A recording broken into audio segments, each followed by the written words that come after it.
नमस्कार, मी Deepti Gharde. Mission Maharashtra news मध्ये आपले स्वागत आहे. मुख्यमंत्री लाडकी बहीण योजना सरकारी पैशातून आहे.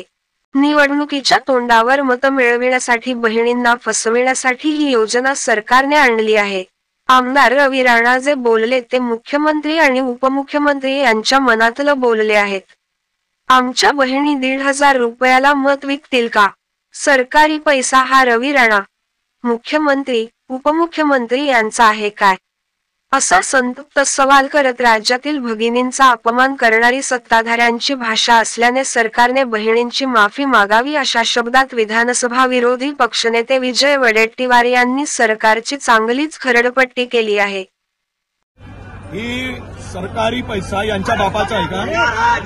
रवी राणाच्या कमाईचा आहे किंवा या सरकारच्या मुख्यमंत्र्यांच्या उपमुख्यमंत्र्यांच्या कमाईचा आहे?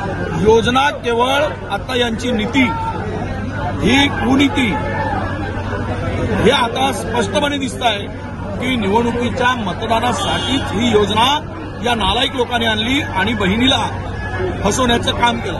हे सख्या बहिणी म्हणताय, सख्या बहिणीला फसवण्यासाठी योजना आणताय आणि ते मतासाठी आणताय. बहिणींच्या भावनाशी खिलवाड आहे.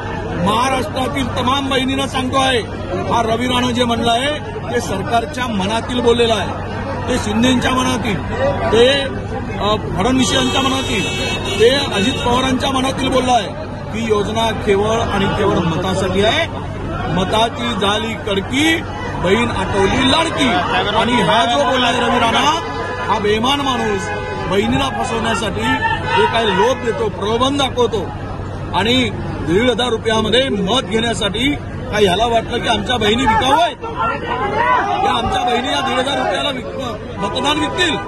एवढा खरंता नालायक माणूस हे राजकारणात पाहिला नाही. सर, हा महाराष्ट्रातल्या मतदारांचा अपमान आहे. विशेष करून महाराष्ट्रातील संपूर्ण महिला वर्गांचा, माझ्या सर्व भगिनींचा अपमान आहे.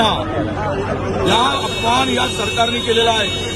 माझ्या भगिनींची या सरकारने आता माफी मागितली पाहिजे. ही योजना आम्ही मतासाठी आणली होती, आमचा हे उघड झालाय, त्याबद्दल आम्ही माफी मागतो. ही माफी या सरकारने मागितली पाहिजे.